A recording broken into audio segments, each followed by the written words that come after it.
Primero, como todos, te doy las gracias, les doy las gracias a ellos por estar aquí y les doy las gracias a esta magnífica asamblea, que ya es una muestra de que el tercer feminismo, Marta, empieza a ser realidad, porque aquí la mitad de las mujeres son jueces.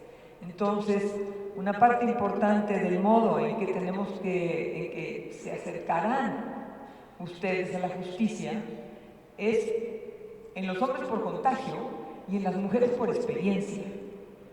Yo creo que cada vez más acercarse al mundo de las mujeres desde los hombres va siendo más fácil y yo diría incluso que más conveniente, porque muchas veces los hombres tienen necesidad y deberían tener el placer de disfrutar cosas que hemos disfrutado las mujeres por casi diría inercia o deber. Tantos papás no ven caminar a sus hijos por primera vez, ni los ayudan con la tarea, ni saben qué comen, ni si es posible no deciden a qué colegio van.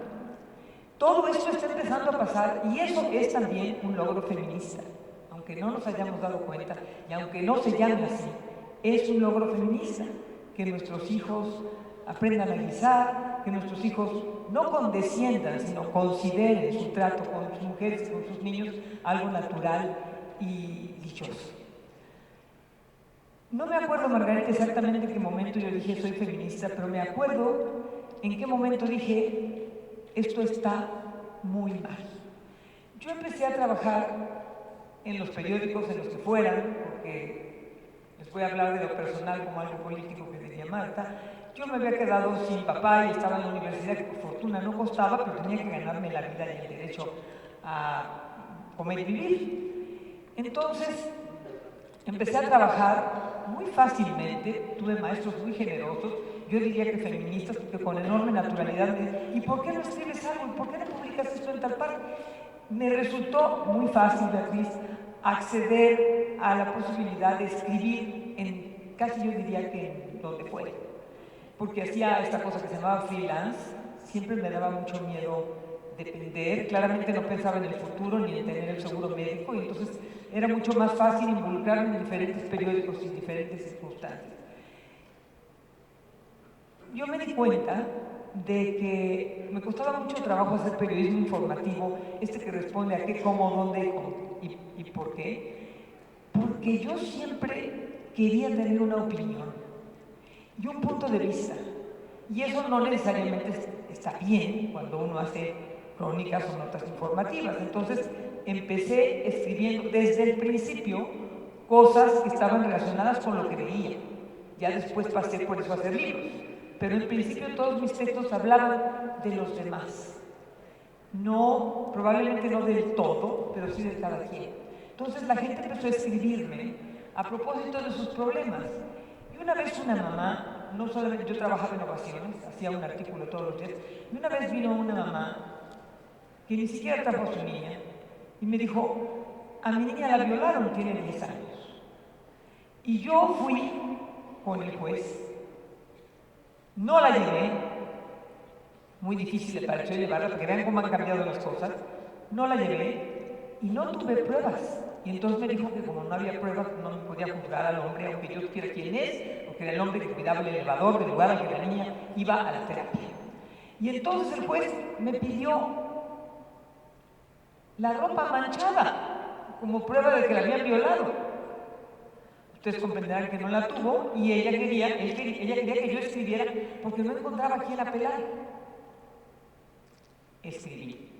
De todas maneras no encontró a quién apelar, pero yo encontré, sin duda, que ahí había no solamente una posibilidad de hablar de los demás, sino una obligación. Empezar a saber qué pasaba en esas situaciones. ¿Por qué de pronto una muchacha llegaba a trabajar en nuestras casas con la mayor naturalidad? Porque ya me iban a vender. ¿Cómo de que te iban a vender? Me sacó mi mamá porque ya mi papá me iba a vender. Y entonces empecé a fijarme en eso. Y por ahí empecé a ser feminista. Ni siquiera le puse nombre a mi actitud al principio. ¿Qué importaba? Claramente era una mujer que, como me dijo un columnista político que era primario, trabajaba en ocasiones, era Bueno, era primario, se escribía lo que...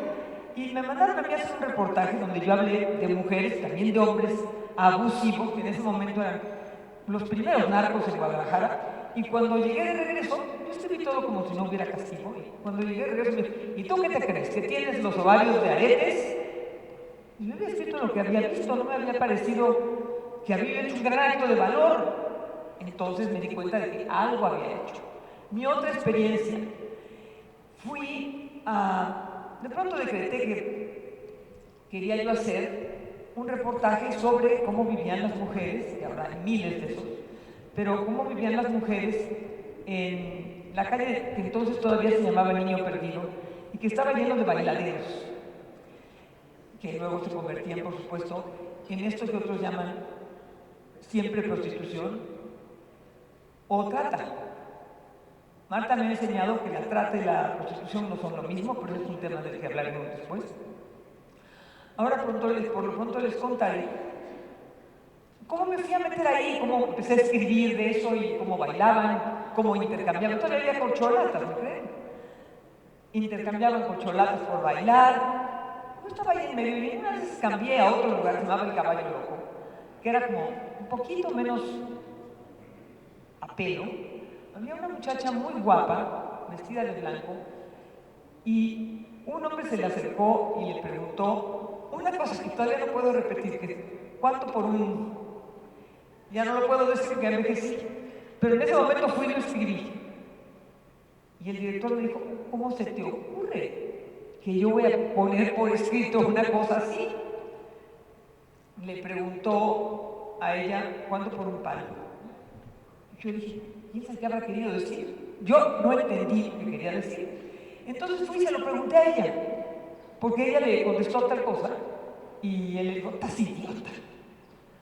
Entonces yo fui y le dije, ¿qué te preguntó? Y ella me contó. Y ella me miró a mí con mis jeans y mi morral, y me dijo, ¿y tú qué? O sea, ¿tú cuánto? ¿Y tú qué haces aquí? Y entonces yo le dije, pues mira, yo estoy haciendo un reportaje porque estoy en la universidad y estoy queriendo escribir de estas experiencias. ¿Tú estás en qué universidad? Y le dije, en la UNAM. Ah, me dijo, o sea, tú eres de las que nos quita el trabajo. Tú nos estás quitando. Tú, porque ustedes que se acuestan con los novios gratis. Entonces nos están quitando el trabajo a nosotros. Aquí ya no vienen los chavos jóvenes, vienen los desolados, vienen muchas veces los feos. Pero ya los de nuestra edad, fíjate ese viejo que lo que me preguntó, ya los de nuestra edad están encontrando camino pues en ustedes. Otro asunto para reflexionar. Estas tres anécdotas les puedo explicar por qué yo empecé a escribir muchas veces sobre mujeres y las cosas que les pasaban a las mujeres. No un solo día me cayó la iluminación, debo dedicarme a escribir sobre mujeres y las cosas que las mujeres. Es que de pronto estas cosas vinieron a mí como algo natural. Creo que aquí me debo callar o quieres que siga yo con él. No, muchísimas gracias.